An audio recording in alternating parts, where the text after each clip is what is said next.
اللهم صل على سيدنا محمد وعلى آل سيدنا. بسم اللہ الرحمن الرحیم. حضرت ابو ہریرہ رضی اللہ تعالی عنہ بیان کرتے ہیں کہ نبی اکرم صلی اللہ علیہ وسلم نے ارشاد فرمایا، جنت میں یاقوت سے بنا ہوا ایک ستون ہے جس کے اوپر ایک گھر بنا ہوا ہے جس کے دروازے کھلے ہوئے ہیں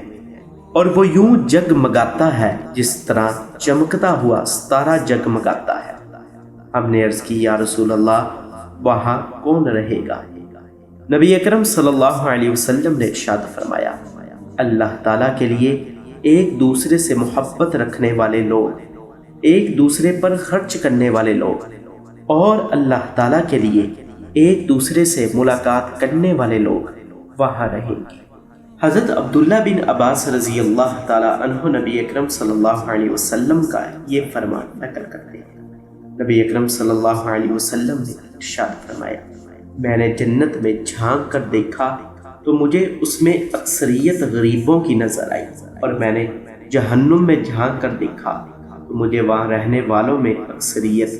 خواتین کی نظر آئی. حضرت ابو سعید خدری رضی اللہ تعالیٰ عنہ نبی اکرم صلی اللہ علیہ وسلم کا یہ فرمان نقل کرتے ہیں،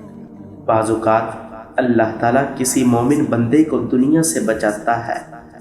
حالانکہ اللہ تعالیٰ اس بندے سے محبت کرتا ہوتا ہے، یا وہ مومن بندہ دنیا سے محبت کرتا ہوتا ہے جس طرح تم لوگ اپنے بیمار کو کھانے اور پینے سے بچاتے